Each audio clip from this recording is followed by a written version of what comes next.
यावेळेस करणार आहे. चला आपण लगेच सुरुवात करू. एक मिनिटाचा एका मिनिटाचा सुरुवात करू आपण.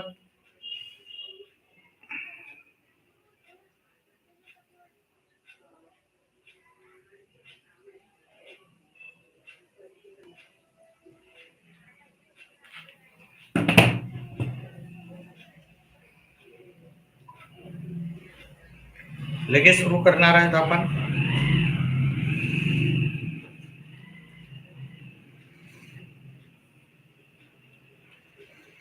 चला.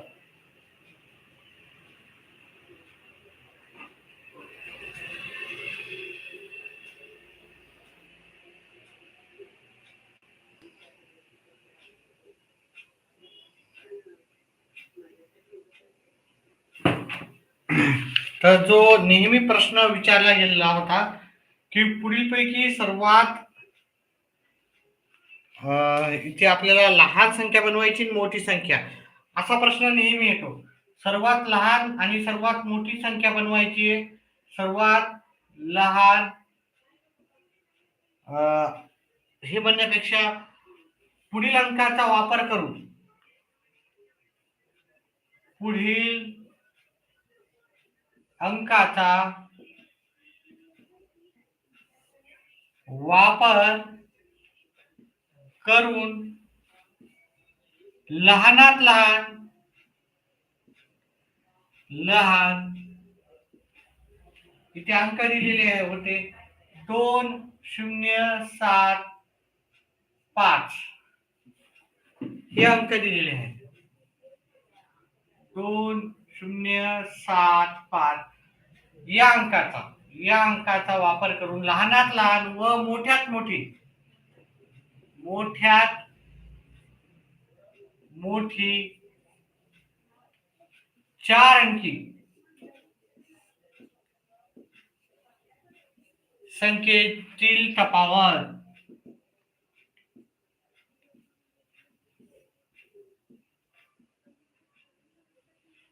असा एक प्रश्न हमखास तुमच्या परीक्षेमध्ये असतो. ठीक आहे. हे पाठीमागचे पेपर घेऊन ठीक आहे त्याच्यावर आधारितच मी सगळे प्रश्न करीत आहे. तर आपण ह्या अंकाचा वापर करायचा 2075 या अंकाचा वापर करून आपण मोठ्यात मोठी संख्या तयार करू शकतो. 7520 ही मोठ्यात मोठी संख्या आहे. आणि जर लहानात लहान संख्या जर तयार केली तर मग काय होईल, दोन घ्यायचे, पहिले 0 न घेता 057 ह्या दोघातली तफावत म्हणजेच वजाबाकी करायची होती आपल्याला. वजाबाकी करून आपण हे एक 0 एक कटला, इथं एक 0 एक घेतला, हे 3 उरले, जात नाही वजाबाकी, तर हे 6 4 आणि 5 ह्या दोन संख्येची तफावत आपल्याला आलेली आहे 5473. त्याचप्रमाणे याच्यावरच आधारित जर प्रश्न करायचे असेल आपल्याला तर आपण करू शकतो. एक दुसरा संख्या घेऊ आपण. आता ह्या इथे 4 अंकी त्या जागी 5 अंकी घ्यायची. लहानात लहान व मोठ्यात मोठी 5 अंकी या संख्येतील तफावत. असा एक प्रश्न 100% गॅरंटेड असतोच. ठीक आहे. तर मोठ्यात मोठी आणि लहानात लहान संख्या करायची आणि उत्तर काढून मला कमेंट बॉक्स मध्ये सांगायचं. लगेच उत्तर ज्याला येतं त्याने उत्तर करायचं आहे, कमेंट बॉक्स मध्ये टाकायचं. ज्यांनी विद्यार्थ्यांनी लाईक केली त्यांचे धन्यवाद. एक लाईक आपल्या व्हिडिओला आलेला आहे. चला आता इथे पाहिलं, याच्यात मोठ्यात मोठी संख्या तयार करायची. तर मोठी संख्या सुरुवातीला घ्यायची, त्याच्यानंतर लहान घ्यायची, त्याच्यानंतर उरलेल्या संख्येतून लहान घ्यायची. 5 घेऊ, 3 घेऊ आणि 0 घेऊ. ही मोठ्यात मोठी संख्या झाली. लहानात लहान 5 अंकी संख्या काढायची असेल 3 0 5 7 8 याची वजाबाकी करायची आपल्याला. तफावत म्हणजे वजाबाकी.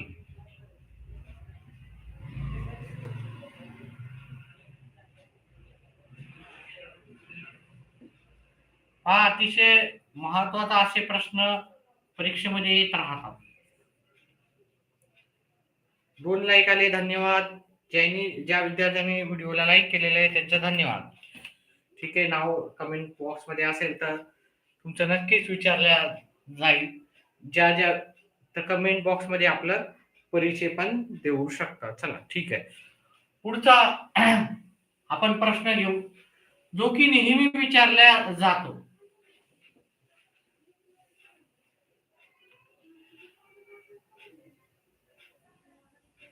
चार 3/8 ह्या संख्येला आपल्याला काय करायचं आहे, दशांशात लिहायचं. दशांशात याचं रूपांतर, दशांश मध्ये रूपांतर करा. किती किंवा इथे 16 राहतात. रूपांतर काय होईल, तर याचं दशांश मध्ये रूपांतर आपण करू.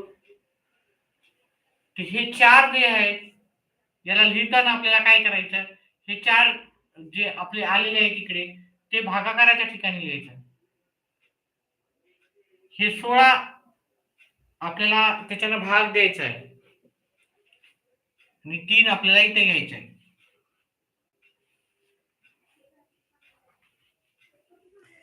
आता याचं उत्तर करायचं आपल्याला.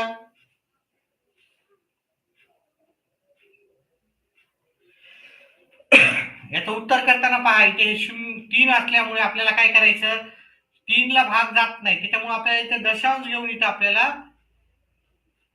0 देता येईल. दशांश घेऊन आपल्याला काय करता येईल, 0 देता येईल.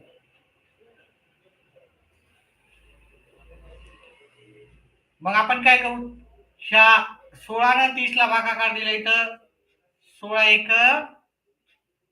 16 येईल. उरले आपले 14 उरतील. इथे आपण अजून 0 देतो, पण पॉइंट द्यायचा नाही.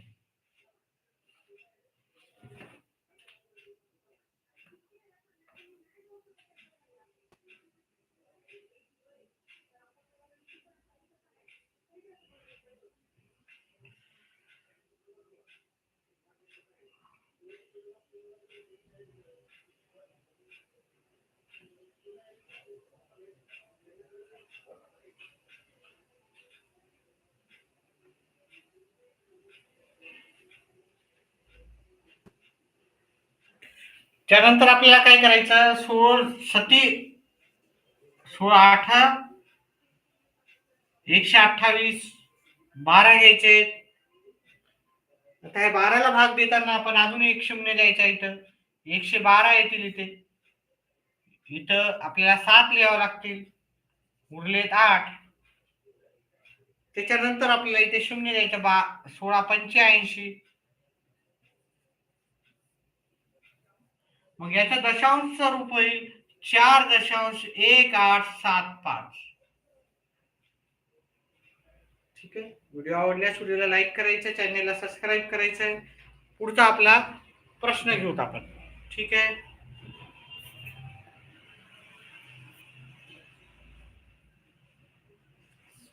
पुढचा प्रश्न आपला,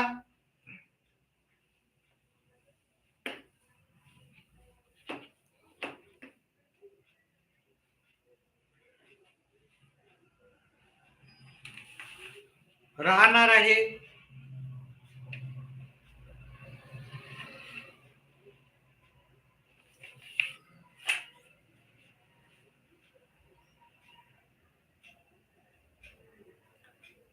5 संत्र्यांची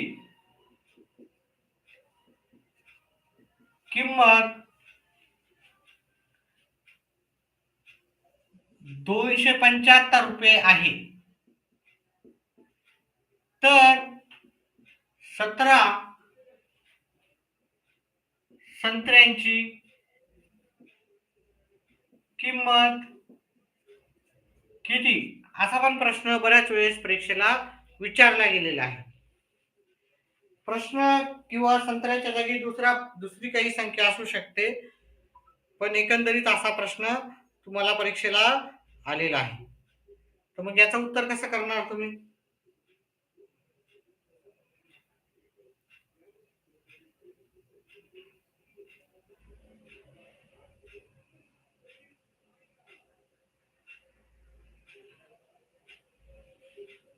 याचं उत्तर करताना आपल्याला काय करावं लागेल, 5 इथं संत्र्या लिहायची, संत्री, आणि किंमत इथं लिहायची.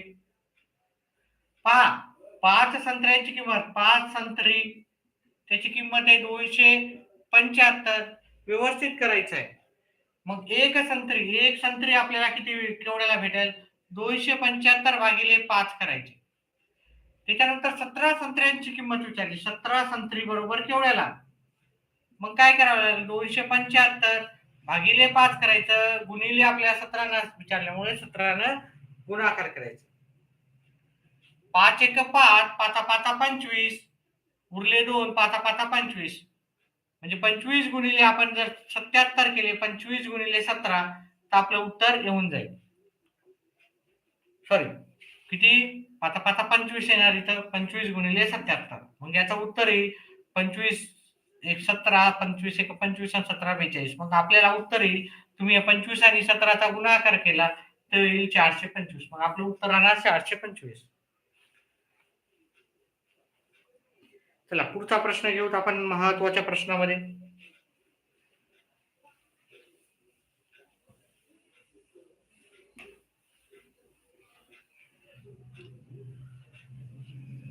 चार टेबलांची किंमत 1700 रुपये आहे. तर 9 टेबलांची किंवा 12 टेबलांची किंमत किती?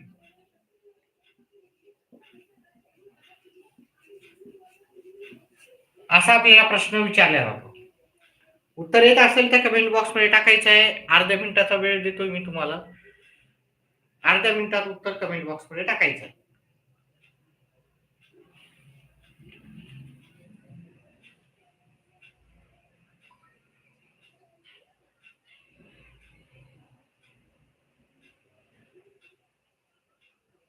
लगेच उत्तर कमेंट बॉक्स मध्ये टाकायचं आहे.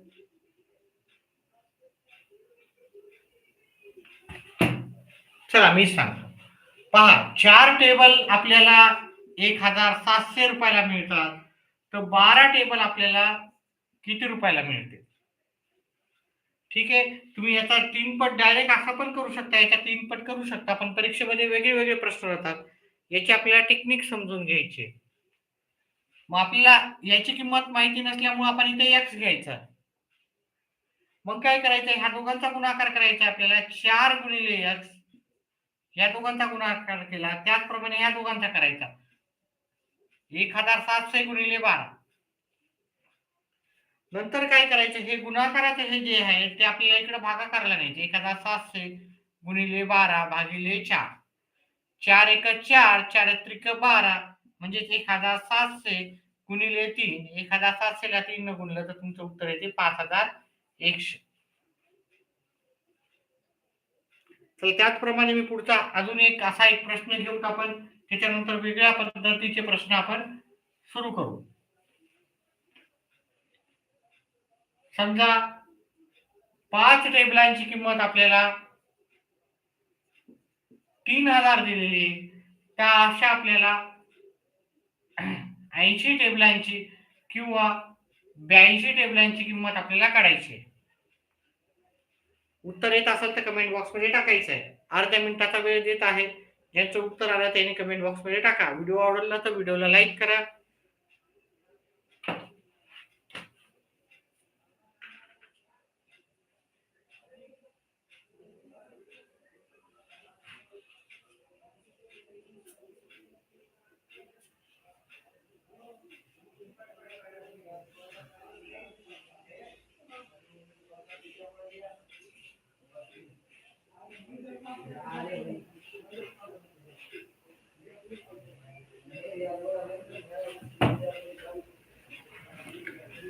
चला इथे जर पाहिलं तुम्ही 5 टेबल आपल्याला 3000 रुपयाला मिळत आहे.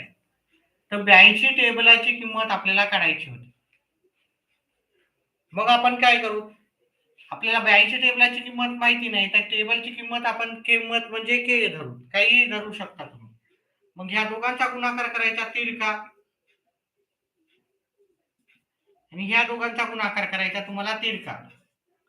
या दोघांचा करायचा, नंतर ह्या दोघांचा करायचा. हे 5 गुणाकाराचे भागाकारला न्यायचे. 3000 गुणिले 82 भागिले 5, 5 एक 5, 5 सका 30 आणि 2 शून्य. मग आपलं उत्तर येणार 600 गुणिले 82. आता या 600 न 82 ला गुणाकार केलं, हे 2 शून्य जशा तसे घ्यायचे. 6 दोन्ही 12, चला 1, 6 8 48 आणि 1 49. मग आपल्याला कितीला पडतील? 82 टेबलची किंमत येईल आपली 49,200. आता आपण काही महत्वाचे असे कोनावर आधारित प्रश्न पाहू. कोणते कोण असतात, कारण हा टॉपिक नवीन आलेला आहे तुम्हाला. आणि त्रिकोणाची संख्या, कोणाची संख्या पण आपण पाहू. समजा एखादी अशी आकृती दिली तुम्हाला. हा मागच्या वेळेस प्रश्न विचारलेला होता.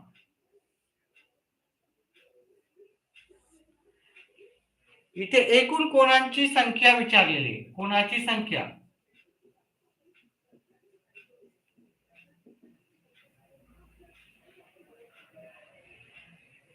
अजून आकृती घेऊत आपण.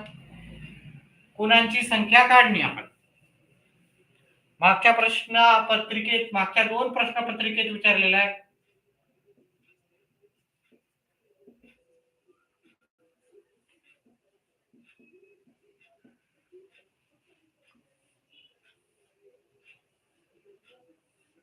ह्या त्रिकोण, इथे कोणांची संख्या काढायची आहे तुम्हाला. त्याचप्रमाणे समजा असा भाग दिला तर इथं किती कोण असतील?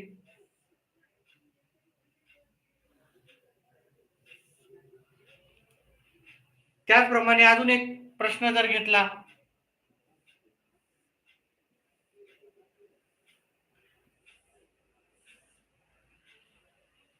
ह्या 3 ठिकाणातल्या कोणांची संख्या आपल्याला काढायची आहे, कमेंट बॉक्स मध्ये टाकायचं. पहिल्या प्रश्नाचं उत्तर मी तुम्हाला सांगतो.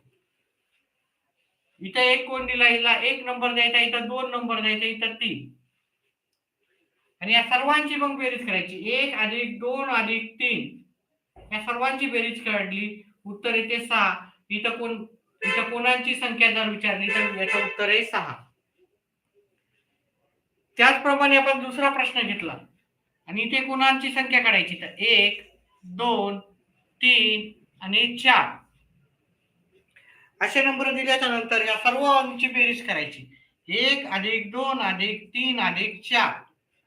मग ह्या सर्वांची बेरीज केली. 1 मध्ये 2 मिळवले 3, 3 मध्ये 3 मिळवले 6, 6 मध्ये 4 मिळवले 10. मग आपल्या त्रिकोणांची संख्या इथे, कोणांची संख्या येईल 10. त्याचप्रमाणे याचं उत्तर तुम्हाला लिहायचं आहे, कमेंट बॉक्स मध्ये टाकायचं आहे.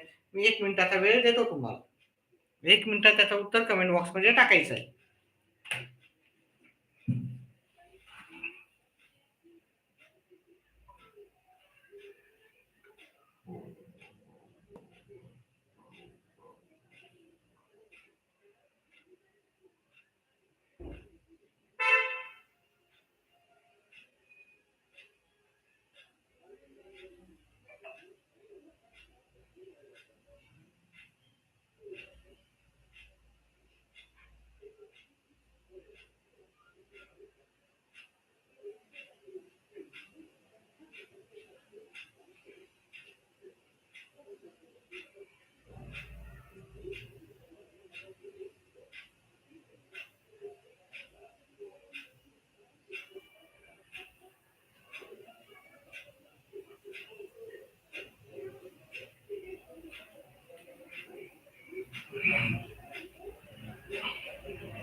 इथे जर आपण कोणांची संख्या काढली, इथे 1 नंबर दिला, इथे 2, इथे 3, इथे 4 आणि 5.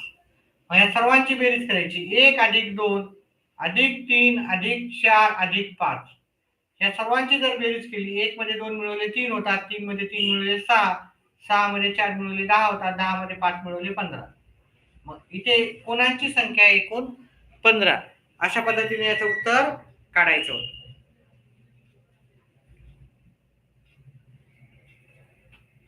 पुढचा प्रश्न घेऊत आपण.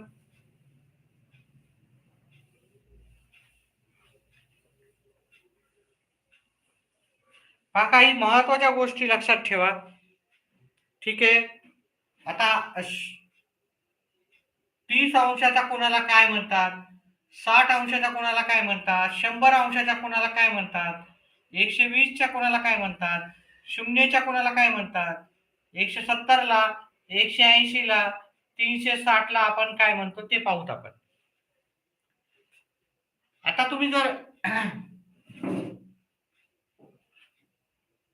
काटकोनाचं माप पाहिलं आपण, काटकोनाचं माप राहते, काटकोन आपला 90 अंशाचा राहतो. 90 अंशाच्या कोणाला आपण काय म्हणतो, काटकोन म्हणतो, काटकोन. ह्या 90 अंशाच्या पेक्षा कमीचा जर कोन असेल, म्हणजे तो 0 पेक्षा जास्त आणि 90 पेक्षा कमी, ह्यामधले जेवढे पण कोन असतो त्याला आपण लघुकोन म्हणतो.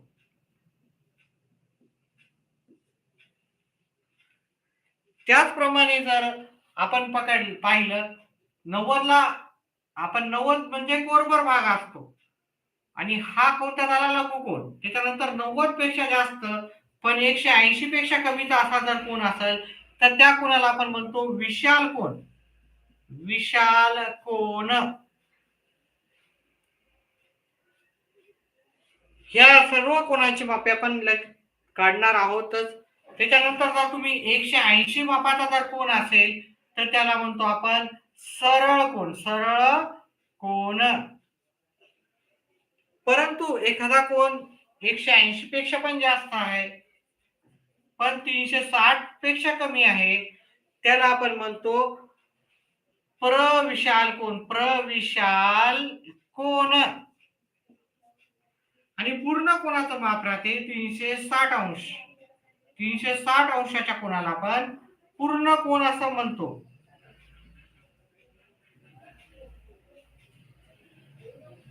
आता आपण इथे जर पाहिलं एक एक गोष्ट, तर इथे 30 अंशाचा कोन जो की 0 पेक्षा जास्त आणि 90 पेक्षा कमी येत आहे, मग याला आपण नाव देऊ लघुकोन.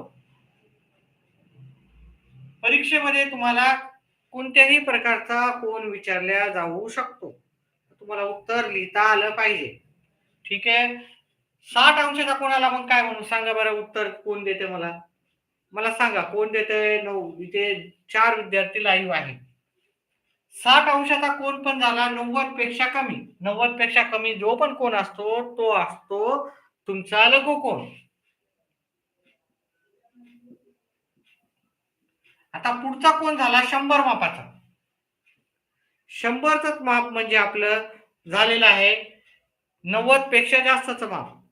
परंतु हे 90 पेक्षा जास्तचं जरी असलं तर 180 पेक्षा कमीच माप आहे.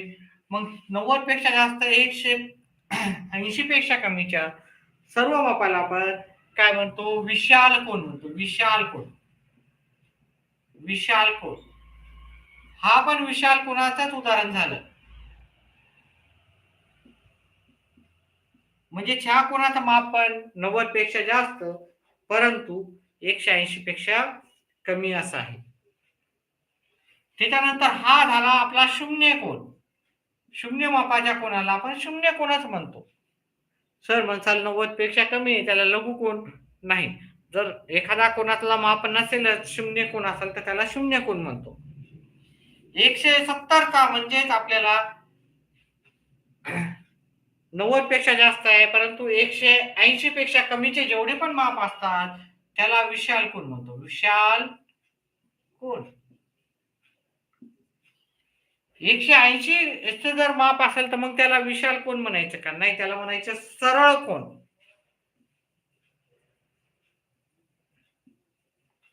360 ला आपण पूर्ण कोन म्हणतो आणि 90 ला आपण काटकोन म्हणतो. परीक्षेमध्ये असं पण विचारलं जातात, घड्याळीच्या काठात 3 वाजले तर कोणता कोन तयार होईल? 1 वाजला तर कोणता कोन तयार होईल? ठीक आहे, 2 वाजला तर कोणता कोन तयार होईल? तर लक्षात ठेवा 3 आणि 9 वाजता आपला कोणता कोन तयार होतो? तो काटकोन तयार होतो. घड्याळीच्या 3 घड्याळीत वाजले 3 किंवा 9 तर तुमचा काटकोन तयार होतो. एवढी गोष्ट लक्षात ठेवायची. आता आपण पुढचे प्रश्न घेऊ. कोनांची संख्या काढणे. इथे त्रिकोणाची संख्या काढणे असा आपल्याला प्रश्न विचारला.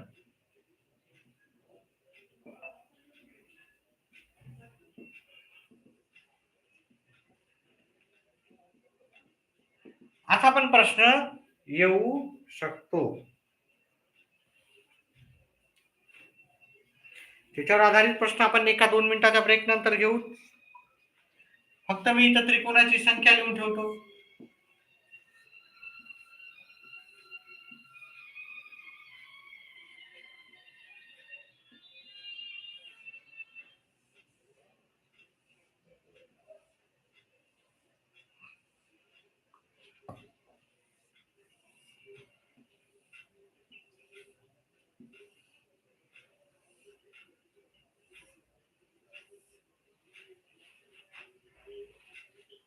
याच्यावर आधारित त्रिकोणाची संख्या आपण शोधू.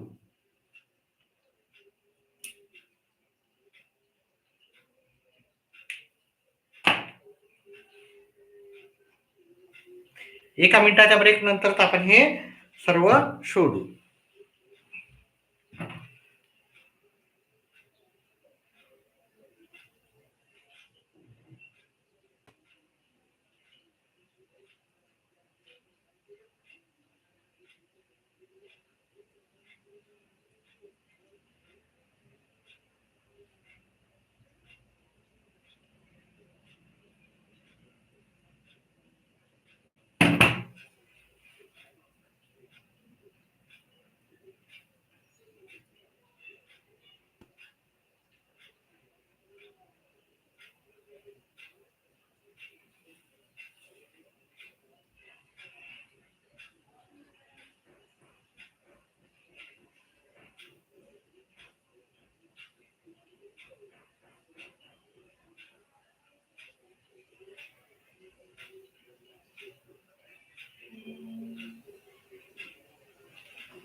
ह्या प्रश्नामध्ये त्रिकोणांची संख्या काढायची. पहिल्या आकृतीमध्ये इथे 1 नंबर द्यायचा, इथं 2 आणि इथे 3. आता जर आपण त्रिकोणांची संख्या पाहिली, 1 आणि 2 3 आणि 3 आणि 3 6 होतात. 1 2 अधिक 3 एकूण किती झाली संख्या 6. त्याच प्रकारे इथे त्रिकोणाची संख्या काढायची असेल, इथे 1 नंबर द्यायचा, इथे 2 इथे 3 आणि इथे 4 नंबर द्यायचा. आता त्रिकोणाची संख्या शोधायची. 1 अधिक 2 अधिक 3 अधिक 4 या सर्वांची बेरीज केली तर उत्तर येते 10. मग इथे त्रिकोणांची एकूण संख्या आहे 10. त्याचप्रमाणे इथे आपण काढले 1 2 3 4 5 या सर्वांची बेरीज केली. 1 अधिक 2 अधिक 3 अधिक 4 अधिक 5 या सर्वांची बेरीज येते 15. म्हणून इथे त्रिकोणाची संख्या आहे आपली 15. इथे जर पाहिलं आपण 1 2 3 4 5 6 इथं सर्वांची बेरीज केली. 1 अधिक 2 अधिक 3 अधिक 4 अधिक 5 अधिक 6 या सर्वांची बेरीज केली तर उत्तर येते 21. म्हणून इथं त्रिकोणाची संख्या आहे 21. ठीक आहे. आताच्या पुरतं आपण एवढंच घेऊ आणि इथे स्टॉप करू. व्हिडिओ आवडल्यास व्हिडिओला लाईक आणि चॅनेलला सबस्क्राईब करा. व्हिडिओ पाहिल्याबद्दल धन्यवाद.